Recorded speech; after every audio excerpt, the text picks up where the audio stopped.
D kid school की online class में आप सभी का स्वागत है। टेक्निकल टीम के द्वारा 1 बाय 1 वीडियो आपको सेंड किए जा रहे हैं। अभिभावकों से मेरा विशेष अनुरोध कि वो चैनल को सब्सक्राइब करें ताकि लेटेस्ट वीडियो आप तक पहुंचते रहें, और बच्चों से मेरा विशेष अनुरोध कि वो घर पर रहें, पढ़ें, होमवर्क करें, वीडियो को लाइक व शेयर जरूर करें। ज्योग्राफी के डेवलपमेंट को हम 3 पार्ट्स में डिवाइड करके पढ़ेंगे। Development of human geography in ancient period, development of human geography in medieval period and development of human geography in modern time period. Clear? तो सबसे पहले देखते हैं कि how was the human geography develop in the ancient period, यानी पुराने समय में, प्राचीन काल में ह्यूमन ज्योग्राफी का डेवलपमेंट है वो कैसे हुआ था। तो जब एंशिएंट टाइम की हम बात करते हैं, यानी प्राचीन काल की बात करते हैं स्टार्टिंग की, तो the interaction among societies were few, यानी सोसाइटी के बीच में इंटरेक्शन जो था, यानी आपस में एक दूसरे के साथ जो इंफॉर्मेशन का जो एक्सचेंज था वो क्या था, बहुत ही कम था। Knowledge about others were limited, दूसरे के बारे में लोग बहुत कम जानते थे। यानी जैसे आज हम यहाँ पे बैठ रहे, जैसे आज हम पूरे वर्ल्ड लेवल की इंफॉर्मेशन को जानना हो तो ऑन ए सिंगल क्लिक, यानी इंटरनेट पे हम जान सकते हैं। तो उस समय जब एंशिएंट पीरियड की बात करें तो लोगों को एक दूसरे के बारे में इतनी ज़्यादा डिटेल जो नॉलेज है वो नहीं थी। Development of technology was less, technology का डेवलपमेंट नहीं था। Influence of natural environment all round, और चारों तरफ जो नेचुरल एनवायरनमेंट है उसका क्या था, इन्फ्लुएंस था। यानी टेक्नोलॉजी के कारण इंसान ने इतना ज़्यादा डेवलपमेंट नहीं किया था, जो भी नेचुरल जो रिसोर्सेज हैं उसके साथ ज़्यादा इनिशिएटिव वर्क नहीं किया गया था। द पीपल ऑफ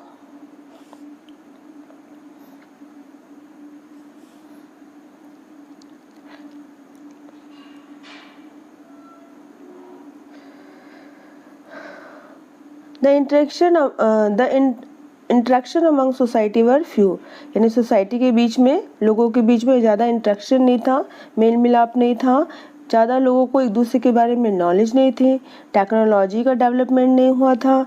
चारों तरफ है वो नेचुरल एनवायरनमेंट का क्या था, इन्फ्लुएंस था। यानी जो नेचुरल एनवायरनमेंट है, ह्यूमन या मैन मेड जो डेवलपमेंट है उसकी क्या थी, लैक ऑफ, कमी थी।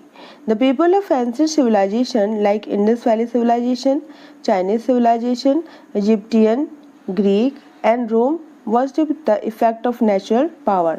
और जो भी एंशिएंट सिविलाइजेशन की बात करते हैं, जैसे इंडस वैली सिविलाइजेशन है, तो ये इंडस वैली सिविलाइजेशन है, ये कहाँ पे डेवलप हुई थी, रिवर ऑफ इंडस, ठीक है, ये जो इंडस है इसके माउथ पे। एंड चाइनीज़ की बात करें तो जो रिवर है वो कौन सी है, यांग्यांग सिटी, इजिप्टियन नील और ग्रीक, ठीक है। इस तरह से ये सारी जो एंशिएंट सिविलाइजेशन है on the bank of river पे क्या हुई थी, फ्लरिश्ड हुई थी।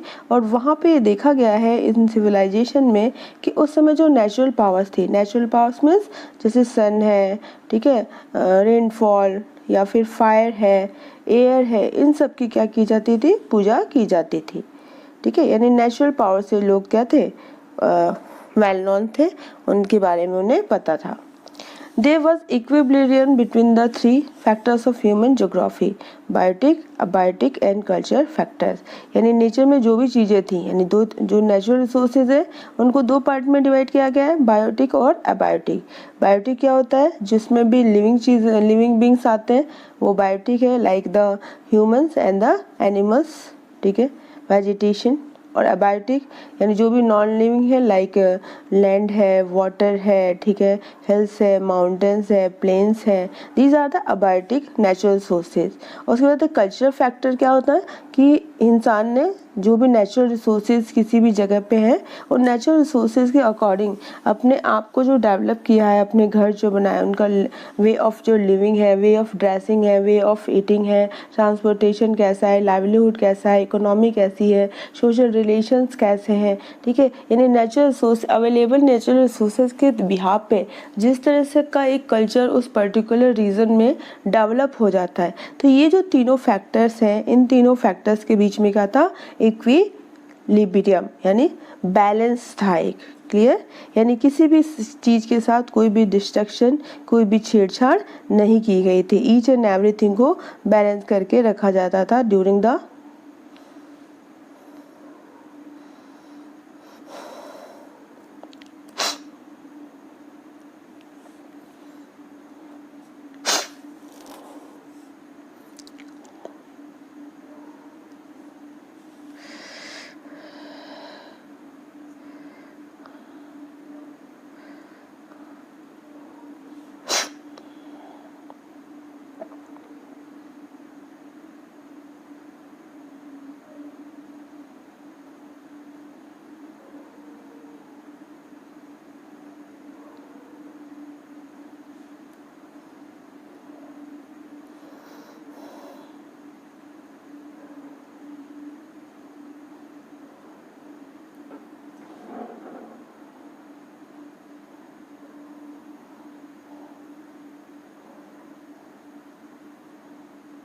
यानी सोसाइटी के जितने भी ये 3 फैक्टर थे नेचुरल सोर्सेज के, biotic, abiotic and cultural factor, तीनों को क्या करके रखा जाता था, तीनों के बीच में एक प्रॉपर बैलेंस मेंटेन किया गया था। क्लियर। नाउ हम यदि इंडिया की बात करें तो इंडिया में एंशिएंट टाइम पीरियड में वेदास है, वैदिक जो कल्चर था, और वैदिक कल्चर में हम देखते हैं कि जो हमारे वेदास लिखे थे यजुर्वेद, सामवेद, अथर्ववेद और ऋग्वेद, ठीक है, तो उसमें भी हमारी जो नेचुरल पावर्स है like sun, air, fire and water, ठीक है, तो इनको वर्शिप किया जाता था एज ए गॉड।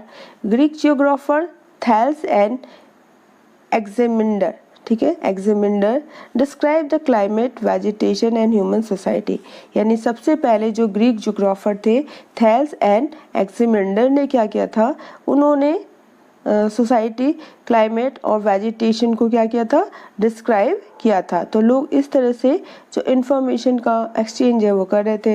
एरिस्टोटल की बात करें तो एरिस्टोटल कौन थे, जैसा कि हमने पढ़ा था जब हमने जस्टिस वाला चैप्टर पढ़ा था, तो एरिस्टोटल प्लेटो के क्या थे, डिसिपल थे।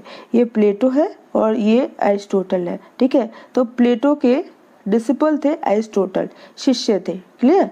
और ये ग्रीक क्या है, ग्रीक पॉलिटिकल थिंकर है, और इन्होंने क्या कहा है कि Aristotle told that the people of cold region are brave but weak in thinking while the people of Asia were lazy but by health but ruminant. यानी बात करें कि वर्ल्ड लेवल पे इन्होंने कहा है कि जो कोल्ड रीजन है, कोल्ड रीजन है नहीं, जैसे ये अर्थ है,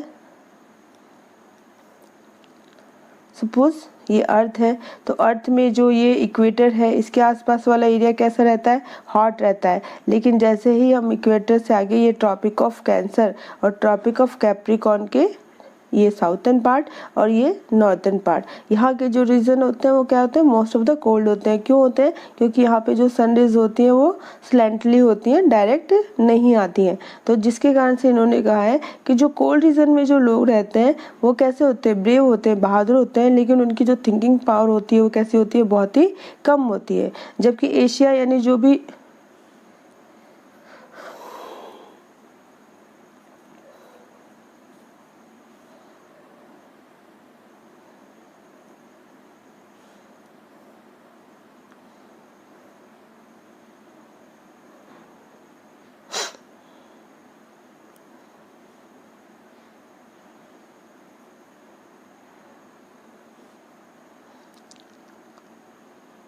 तो कोल्ड, एरिस्टोटल कहते हैं कि जो कोल्ड रीजन के जो लोग होते हैं वो ब्रेव होते हैं, लेकिन उनकी जो थिंकिंग पावर होती है वो कैसी होती है, बहुत ही वीक होती है। जबकि एशिया की बात करें यानी जो इक्वेटर के आसपास के एरिया है वहाँ के जो लोग हैं वो कैसे होते हैं, लेजी होते हैं, आलसी या सुस्त होते हैं, लेकिन उनकी जो रूमिनेंट यानी सोचने संबंधी की जो शक्ति होती है वो कैसी होती है, बहुत ही अच्छी होती है। और ये कौन कहते हैं, अरिस्टोटल। अरिस्टोटल कौन थे, प्लेटो के शिष्य थे, ठीक है। प्लेटो एक ग्रीक पॉलिटिशियन थे जो कि हमने पढ़ा था एंशिएंट टाइम में।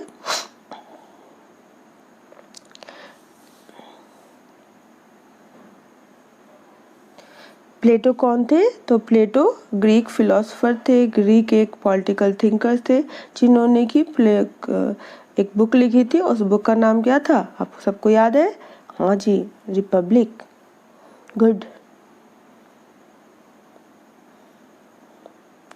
नाउ फर्दर बात करते हैं कि हिस्टोरियन है हेरोडोटस, ठीक है, कौन है? हेरोडोटस।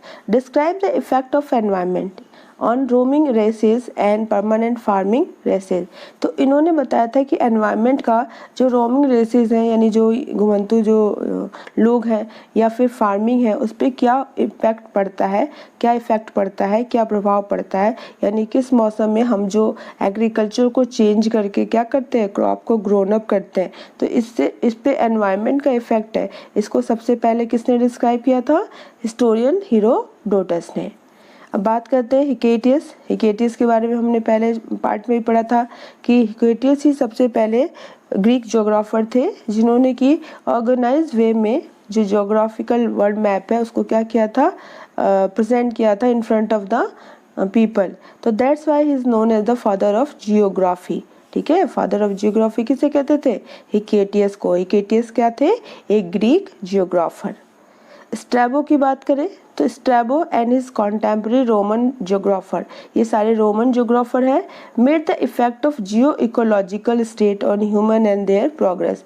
उन्होंने बताया कि जो effect of Jio ecological state है उसका इफेक्ट ह्यूमन और उसकी प्रोग्रेस पे किस तरह से उसको अफेक्ट करता है। इकोलॉजिकल बैलेंस, जो इकोलॉजिकल बैलेंस मीन्स यानी अर्थ पे जो बायोटिक और कल्चरल जो इफेक्ट है, जो एनवायरनमेंट है उसका क्या बना रहना चाहिए? बैलेंस बना रहना चाहिए। तो ये किसने डिफाइन किया? ये ग्रीक जो ज्योग्राफर थे स्ट्रैबो, और उस समय उनके जो कॉन्टेम्पररी यानी उनके साथ के जितने भी रोमन ज्योग्राफर थे उन्होंने इस बात को क्या किया? डिस्क्राइब किया। क्लियर? अब हम देखते ग्रीक कहाँ है।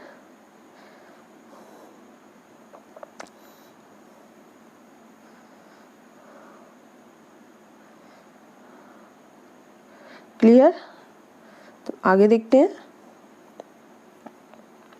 अब हम बात करते हैं मिडावल टाइम पीरियड में कि मिडावल टाइम पीरियड में ह्यूमन ज्योग्राफी है का है डेवलपमेंट कैसे हुआ था, क्या हुआ था। तो during the medieval period due to efficiency in navigation, यानी लोगों के पास नेविगेशन यानी one place to another place जाने के लिए, मूव करने के लिए क्या थे? मीन्स ऑफ ट्रांसपोर्ट आ गए थे। और तो उन्होंने क्या किया? रिसर्च किया, और इस रिसर्च के कारण जो टेक्निकल नॉलेज है उनकी क्या होती है? इंक्रीज होती है। और vivid information was obtained from the countries and people, और एक देश के लोग दूसरे देश के लोगों के साथ बहुत सारी जो इन्फॉर्मेशन है उसको क्या करते हैं? शेयर करते हैं, उसको ऑब्टेन करते हैं। क्यों? क्योंकि वे ऑफ नेविगेशन है यानी मीन्स ऑफ ट्रांसपोर्ट आ गया है, रिसर्च हो रहा है, एक दूसरे के साथ नॉलेज को क्या कर रहे हैं? ट्रांसफर कर रहे हैं, एक्सचेंज कर रहे हैं। By which myth and mysteries started to be solve, तो जो भी रहस्य थे, जो भी ऐसी चीज़ें थी जिसको लोग मिथ समझते थे कि क्या ये सही है, क्या ये मिस्ट्री है, किसके पीछे का क्या रीज़न है, तो वो सारे क्या होने लगे? सॉल्व होने लगे जब नॉलेज का और टेक्नोलॉजी का क्या होने लग गया? एक्सचेंज होने लग गया। In this period, emphasis was given on invention, description and regional analysis. ठीक है, ज़्यादा से ज़्यादा इन्वेंशन किए गए, हर ईच एंड एवरीथिंग का क्या किया गया? रीजनल लेवल पे डिस्क्रिप्शन किया गया, और रीजनल लेवल पे जितने भी अवेलेबल नेचुरल सोर्सेज थे उन सब का क्या किया गया? डिस्क्रिप्शन किया गया, उन सबको एनालिसिस किया गया। क्यों किया गया सर रीजनल लेवल पे ईच एंड एवरीथिंग का एनालिसिस? क्योंकि ये माना गया कि जो अर्थ है वो इसी छोटे छोटे पार्ट से मिलकर बनी हुई है। तो ये जो रीजन्स हैं, each and every region is a part of the earth. तो अर्थ को यदि पूरी तरह से अच्छे से हमें समझना है तो हमें ईच एंड एवरी रीजन को क्या करना होगा? एनालिसिस करना होगा। That's why each and every aspect of region were describe briefly, यानी अच्छे से विस्तार से डिस्क्रिप्टिव वे में each and every aspect of region, एक रीजन में क्या क्या एस्पेक्ट है, क्या क्या संभावना है, क्या क्या पॉसिबिलिटीज़ हैं, ठीक है, क्या क्या उसके क्या डिसएडवांटेज है, क्या एडवांटेज है, तो सबको अच्छे से क्या किया गया? डिस्क्राइब किया गया during the medieval time period. Clear? अब हम बात करते हैं कि मॉडर्न डेवलपमेंट, यानी मॉडर्न टाइम में क्या हुआ था? Development of human geography in modern period. तो जैसे कि हम जानते हैं कि कुछ ये मॉडर्न टाइम पीरियड में जोग्राफर के नाम है जो हमें नाम याद रखने हैं, क्योंकि कई बार एग्जाम में पूछ लिया जाता है कि name the modern geographer of German state, name the modern geographer of America, name the German geographer of Britain. ठीक है, तो ये नाम है, कुछ नाम हमें याद रखने हैं। तो ये नाम क्या आप बता सकते हैं कि ये कौन है? तो ये है Hecataeus. He is known as the father of geography, जिन्होंने कि सबसे पहले जो वर्ल्ड मैप है उसको क्या किया था, ऑर्गेनाइज वे में in front of the world represent किया था। और ये कौन है? ये है Friedrich Ratzel and he is known as the father of modern geography. ठीक है, क्लियर। और ये भी कहाँ के थे? ये भी ग्रीक के थे। ठीक है, फर्स्ट लेक्चर में मैंने बताया था कि ये यूएसए के हैं, तो वो डेटा थोड़ा गलत है, तो आप उसको करेक्ट कर ले। ये कहाँ के हैं? ये हैं ग्रीक के। क्लियर, ये भी ग्रीक के हैं। और हिकेटियस भी कहाँ के थे? ग्रीक के थे। और ये है हमारे जेम्स ब्रूंस, और जेम्स ब्रूंस कहाँ के थे? ये थे फ्रेंच के। ठीक है, जीन्स ब्रूंच। ये है हमारे जीन्स ब्रूंच। क्या है रे, जब देखो तब नाटक करते रहता है।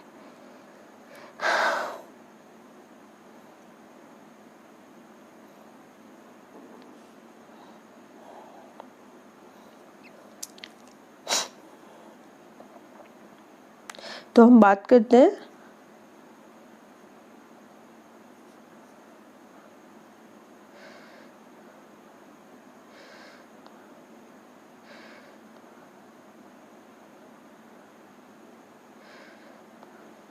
ये है जीन्स ब्रूंच, और जीन्स ब्रूंच कहाँ के थे? तो ये थे फ्रेंच ज्योग्राफर। ठीक है, फ्रेंच ज्योग्राफर, ये हमें याद रखना है। अब हम कुछ नाम देखते हैं। तो सबसे हम बात करते हैं जर्मन ज्योग्राफर की। तो इसमें आएगा Humboldt, Ritter, Froebel, Peschel, Richthofen, Ratzel, La Blache, Vidal de La Blache, ठीक है, de Martonne, Demangeon and Febvre. Febvre was the propounder of possibilism. ठीक है, प्रोपाउंडर थे। और जो फादर ऑफ पॉसिबिलिज्म वो किसे कहते हैं? तो उसको कहते हैं विडॉल डी ला ब्लाशे को। ठीक है, अब अमेरिकन ज्योग्राफर देखते हैं। तो हंटिंगटन ने जो ह्यूमन ज्योग्राफी है उसकी स्टडी को 2 पार्ट्स में डिवाइडेड किया था। एक था फिजिकल कंडीशन और दूसरा था human responses. Bowman, Carl Sauer and Griffith Taylor. और गिफ्टे टेलर ने क्या किया था? जो नियो डिटर्मिनिज्म है उसका कॉन्सेप्ट दिया था। और नियो डिटर्मिनिज्म के कॉन्सेप्ट क्या था कि अर्थ पे जितने भी नेचुरल इंसिडेंट है या नेचुरल जो भी अकर होता है, हैपनिंग होती है, उसमें और ह्यूमन एक्टिविटीज़ के बीच में क्या होता है? कोरिलेशन होता है। ये कौन कहते हैं? Griffith Taylor. और इन्होंने स्टॉप एंड गो या नियो डिटर्मिनिज्म का कॉन्सेप्ट है वो दिया था। हर्बर्टसन, ब्रिटेन की बात करते हैं तो हर्बर्टसन, मैकाइंडर, रॉक्सबी और फ्लुएर। ठीक है, these are the important geographer जिनका कि नाम हमें याद रखना है, क्योंकि कई बार एग्जाम में 1 या 2 मार्क्स में हमसे ये पूछा जाता है, 1 मार्क्स में। Now what happened during the modern time period in the human geography? तो सबसे पहले बात करें तो जैसा कि हमने देखा था कि 20th सेंचुरी में जो फ्रेडरिक रेटजेल है, जो कि हमारे कौन से ज्योग्राफर हैं? ग्रीस के हैं। Is known as the father of modern geography. ठीक है, फ्रेंच ज्योग्राफर है ये। Laid, he is a French geographer.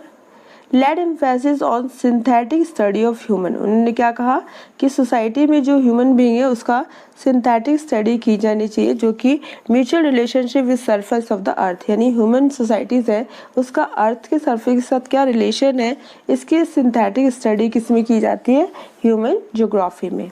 यानी ज्योग्राफी का जो भी स्टडी है वो ह्यूमन को कंसीडर करके की जाएगी कि what is the relation between the human societies and the earth. ठीक है, in the beginning of this period human study the line of thinking, environment, relationship according to the determinism, possibilism and neo determinism. अब जब beginning में बात करें modern time period में, तो जितने भी ज्योग्राफर है उन्होंने जो स्टडी की थी वो किस बिहाफ पे की थी कि क्या क्या रिलेशन है डिटर्मिनिज्म में, पॉसिबिलिज्म में और नियो डिटर्मिनिज्म में। तो डिटर्मिनिज्म और पॉसिबिलिज्म को हम इसे दो पहले पार्ट में एक्सप्लेन कर चुके हैं। और नियो डिटर्मिनिज्म क्या कहता है कि ईच एंड एवरीथिंग जो भी होता है अर्थ पे वो किसके कारण होता है, वो नेचुरली होता है, उसमें जो ह्यूमन एक्टिविटीज है उसका कोई इंपॉर्टेंट रोल नहीं होता है। और डिटर्मिनिज्म के सपोर्टर कौन थे, जो एलन सैम्पल थी, जो कि रटजेल की क्या थी, डिसिपल थी। तो she was the supporter of determinism concept. Possibilism की बात करें तो विडाल डी ला जो ब्लाशे है वो पॉसिबिलिज्म के क्या है, फाउंडर है। वो कहते हैं कि जो ईच एंड एवरीथिंग जो होता है अर्थ सरफेस पे, एनवायरनमेंट पे, वो बाय नेचर नहीं होता है, उसमें ह्यूमन एक्टिविटीज़ का भी एक इम्पॉर्टेंट रोल प्ले होता है। ठीक है, तो ह्यूमन है वो पॉसिबिलिटीज़ को क्या करता है, फाइंड आउट करता है कि क्या क्या पॉसिबिलिटीज़ हैं विद इन द एनवायरनमेंट, जिससे कि जो ह्यूमन बीइंग है उसको क्या हो, बेनिफिट्स हो। फिर नेक्स्ट कॉन्सेप्ट आता है नियो डिटर्मिनिज्म का। और नियो डिटर्मिनिज्म के कॉन्सेप्ट को कौन फाउंडर है, वो है गिफिथ टेलर। ठीक है, तो गिफिथ टेलर कहते हैं कि नहीं, नेचर और जो भी ह्यूमन एक्टिविटीज हैं उन दोनों के बीच में एक को रिलेशन है। यानी पूरी तरह से ना तो नेचुरल जो भी डिजास्टर आते हैं, रेनफॉल या जितने भी डिजास्टर आते हैं, उसके लिए पूरी तरह से ना तो नेचर रिस्पॉन्सिबल है और ना ही ह्यूमन एक्टिविटीज, दोनों का ही इसमें एक इम्पॉर्टेंट रोल प्ले होता है। क्लियर। नाउ 1930 की बात करते हैं। तो 1930 में क्या हुआ था कि human geography was divided into two parts, one was cultural geography and the second was economic geography. And what was the meaning of cultural geography? Cultural geography का मतलब है कि किसी भी एक रीजन में जो लोग हैं वो रहते हैं, तो उनका जो घर है, जो घर हाउसेज बनाए वो कैसे है, वहाँ का जो रोड है, ट्रांसपोर्टेशन है वो कैसा है। ठीक है, जो लोग वहाँ पे रह रहे हैं उनका इकोनॉमिक स्टाइल क्या है, उनका लाइवलीहुड क्या है, कैसे कमाते हैं, क्या इकोनॉमिक रिसोर्सेज है। तो इस तरह से एक रीजनल लेवल पे लोगों का जो वे ऑफ लिविंग रहता है, जो ऑक्यूपेशन है, जो एक्टिविटीज़ हैं, उन सबको क्या कहते हैं, कल्चरल ज्योग्राफी या कल्चरल एनवायरनमेंट। ठीक है, इकोनॉमिक ज्योग्राफी यानी जो भी नेचुरल रिसोर्सेज हैं उस नेचुरल रिसोर्सेज के बिहाफ पे पर्टिकुलर किसी एनवायरनमेंट में किसी रीजन ने लोगों को कैसे अपने आप को इकोनॉमिकली क्या किया है, डेवलप किया है, इकोनॉमिकली अपने आप को सफिशिएंट बनाया है, ताकि उनकी जो लाइवलीहुड है वो उसको इजीली क्या कर पा रहे हैं, अर्न कर पा रहे हैं। उसके बाद से ह्यूमन ज्योग्राफी की कुछ सब ब्रांचेज आती हैं। तो political geography, social geography and medicinal geography. इस तरह से डिफरेंट डिसिप्लिन थे, जो कि पार्ट 1 में हमने पढ़ा था कि ह्यूमन ज्योग्राफी की बहुत सारी क्या है, सब ब्रांचेज है। तो जिस फील्ड से रिगार्डिंग ह्यूमन ज्योग्राफी के हम स्टडी करते हैं उसको उसी सब ब्रांच में क्या कर दिया जाता है, डिवाइड कर दिया जाता है। Now we talk about the 1970 कि 1970 में क्या होता है कि ह्यूमन ज्योग्राफी में क्वांटिटेटिव रिवोल्यूशन आता है। यानी इससे पहले तो सिर्फ हम किसकी बात करते थे, क्वांटिटेटिव रिवोल्यूशन क्या था कि अब हम क्वालिटी की बात करेंगे, क्वांटिटी की बात करेंगे। Due to the dissatisfaction in human from arising out of the quantitative revolution 3 new concept emerge in geography in 1970। ठीक है, यानी इन ह्यूमन और जो भी क्वांटिटेटिव रिवोल्यूशन था उसके बाद 3 नए कॉन्सेप्ट आए ह्यूमन ज्योग्राफी में। और क्या थे, तो सबसे पहला जो कॉन्सेप्ट था दैट वाज वेलफेयर और ह्यूमनिस्टिक कॉन्सेप्ट। अब जैसे कि इसके नाम से ही पता है कि वेलफेयर, यानी ये कॉन्सेप्ट ये कहता है कि सोसाइटी में जो भी एनवायरनमेंट में जो भी ह्यूमन एक्टिविटीज़ होती है वो क्यों होती है, वो इसलिए की जाती है क्योंकि ह्यूमन बीइंग अपना क्या करना चाहता है, सोशल वेलफेयर करना चाहता है। ठीक है, यानी इंसान जो भी नेचुरल रिसोर्सेज के साथ इनिशिएटिव करेगा, डेवलपमेंट करेगा, नई जो एक्टिविटीज़, नया जो इन्वेस्टिगेशन कर रहा है वो क्यों कर रहा है, क्योंकि वो अपनी सोसाइटी का क्या करना चाहता है, वेलफेयर करना चाहता है regarding the available natural resources. In this aspect such as residence, healthcare and education were included। ठीक है, यानी कैसे रहना है, उनके हेल्थ केयर को कैसे इम्प्रूव करना है, एजुकेशन क्या होगी, इन सबको इंक्लूड किया गया था। The next was radical concept. ठीक है, तो रेडिकल कॉन्सेप्ट जो है वो किसने दिया था, ये दिया था कार्ल मार्क्स ने। ये कार्ल मार्क्स है और ये एक जर्मन क्या है, जियोग्राफर है, फिलोसोफर है, पॉलिटिकल थिंकर्स हैं। तो उन्होंने क्या कहा था the theory of Karl Marx was used to interpret the region of poverty, कि संसार में जो भी गरीबी है यानी पॉवर्टी है वो क्यों है, इसके पीछे का कॉन्सेप्ट दिया था कार्ल मार्क्स ने, ठीक है, जिसको कि मार्क्सिज्म के नाम से भी जानते हैं। इनकी जो कॉन्सेप्ट है उसको मार्क्सिज्म कहते हैं, ठीक है, मार्क्सिज्म, ठीक है। मार्क्सिज्म क्या कहता है? मार्क्सिज्म ये कहता है कि सोसाइटी में दो ग्रुप है, एक जो है रिच सेक्शन है और दूसरा है पुअर सेक्शन है। तो पुअर सेक्शन कौन सा है? जो भी इंडस्ट्रीज में काम कर रहे हैं लेबर, वो पुअर सेक्शन है, और जिनके पास भी सारी इंडस्ट्रीज का क्या है, कंट्रोल है, वो सारे क्या है, कैपिटलिस्ट रिच सेक्शन है, ठीक है। तो वो ये कहते हैं कि ये जो सोसाइटी में जो इनइक्वालिटी है वो क्यों है? वो इसलिए है क्योंकि इकोनॉमिक जो रिसोर्सेज है उसका जो डिस्ट्रीब्यूशन है सोसाइटी में वो इक्वल नहीं है। क्लियर?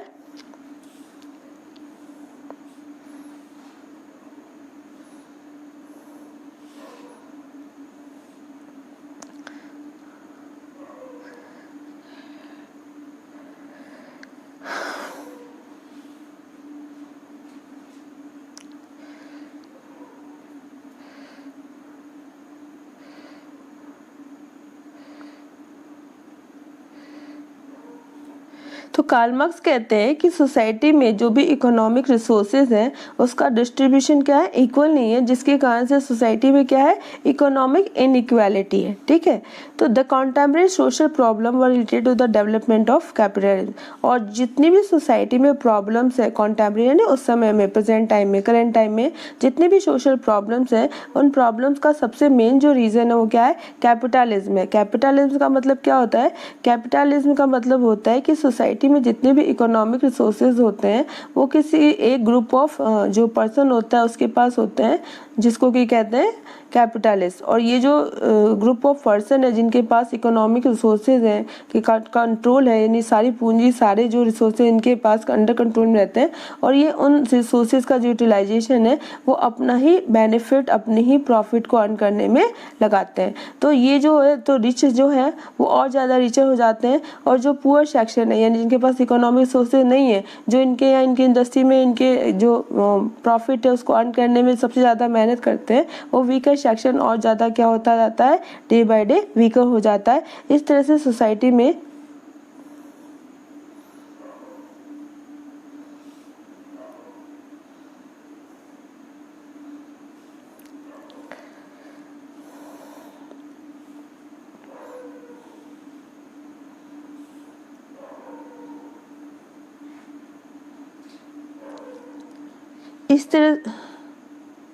इस तरह से सोसाइटी में जो इकोनॉमिक इनइक्वालिटी है वो इस्टेब्लिश हो जाती है, और जितनी भी सोसाइटी में प्रॉब्लम्स हैं उन सारी प्रॉब्लम्स का मेन रीज़न क्या है, capitalism, social inequality. Clear? The next concept is behavioural school of thoughts, ठीक है। 1970 के बाद नया कॉन्सेप्ट आता है behavioural school of thought after 1970, और जैसा कि हमने देखा कि तीन थे, वेलफेयर स्कूल, रेडिकल स्कूल, और थर्ड है हमारा बिहेवियरल स्कूल ऑफ थॉट। अब बिहेवियरल स्कूल ऑफ थॉट क्या कहता है? Human while performing economic activities does not always concentrate only upon its financial profit aspect, यानी ह्यूमन जब भी इकोनॉमिक एक्टिविटीज़ करता है, ठीक है, परफॉर्म करता है, तो हमेशा वो इसके प्रॉफिट एस्पेक्ट को ही कॉन्सेंट्रेट नहीं करता है, उसी की तरफ फोकस नहीं करता है। Rather more of his decision are based on mental sketch, जबकि कई बार वो जो डिसीजन लेता है वो किस बिहाफ पे लेता है, अपने बिहेवियरल एनवायरनमेंट के बिहाफ पे लेता है। इसका मतलब क्या है? In comparison to virtual environment, this is itself the behavioural school of thoughts, यानी लोग क्या करते हैं, जिसको बिहेवियरल स्कूल ऑफ थॉट कहते हैं, व्यवहारवाद, यानी जो वाकई में व्यवहारिक हो, ठीक है, जो एग्जिस्टेंस हो, जो सोसाइटी में लंबे लॉन्ग टर्म के लिए जिसको फॉलो किया जा सके, वो डिसीजन लोग लेते हैं। हर बार कोई भी एक्टिविटीज़ करते हैं इकोनॉमी, तो हर बार उनका जो मेन एम होता है वो प्रॉफिट ही अर्न करना नहीं होता है, वो ये भी चाहते हैं कि कुछ ऐसा जो नया रिजल्ट है, नया कॉन्सेप्ट अडॉप्ट किया जाए तो कि सोसाइटी में लॉन्ग टर्म तक चले, और इससे ज़्यादा से ज़्यादा जो सोसाइटी के लोग हैं उसको क्या हो, प्रॉफिट हो। अब बात करते हैं कॉन्सेप्ट ऑफ नियो डिटर्मिनिज्म की। ये पहले भी हम पढ़ चुके हैं, एक बार फिर से रिवाइज करते हैं कि जो नियो डिटर्मिनिज्म है ये क्या कहता है कि there is a coordination between the mutual relationship both mankind and nature. Mankind यानी ह्यूमन एक्टिविटीज़ और नेचर के बीच में क्या है, म्यूचुअल रिलेशनशिप है। और ये जो कॉन्सेप्ट है वो किसने दिया था, गिफ्रिथ टेलर ने दिया था। और it is also known as the name of stop and go. Stop and go क्या कहता है, स्टॉप एंड गो इसलिए कहते हैं क्योंकि ये कहता है, एक तरफ से ये कहता है कि नेचर जो भी ह्यूमन जो अर्थ पे जितने भी एक्टिविटीज़ हैं, जो भी डिजास्टर आते हैं, ठीक है, वो सब कैसे आते हैं, नेचुरल आते हैं। तो उसमें ह्यूमन एक्टिविटीज़ को कोई भी इंपॉर्टेंट रोल प्ले नहीं है। तो उस समय इंसान को क्या कर देना चाहिए, रुक जाना चाहिए। क्यों, क्योंकि कोई भी चीज़ ह्यूमन बीइंग के कंट्रोल में नहीं है। लेकिन दूसरी तरफ ये पॉसिबिलिटीज़ की भी बात करते हैं कि ह्यूमन एक्टिविटीज़ अपनी पॉसिबिलिटीज़ को एनवायरनमेंट में सर्च आउट करता है, फाइंड आउट करता है, ताकि जो भी नेचुरल डिजास्टर्स हैं उनसे वो अपने आप को क्या करता है, प्रोटेक्ट करता है। ठीक है, तो इस तरह से दोनों के बीच में म्यूचुअल एक रिलेशनशिप है। तो जब वो पॉसिबिलिटीज फाइंड आउट करेगा तो वो क्या करेगा, उसको कहता है गो, यानी आप जाएं, पॉसिबिलिटी को सर्च आउट करें, पता लगाएं।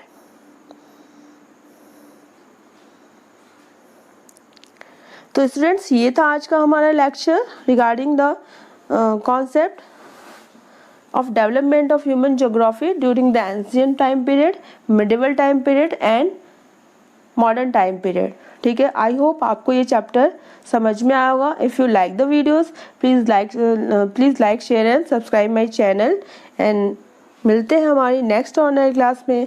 Thank you very much. तो स्टूडेंट्स, ये था हमारा लेक्चर।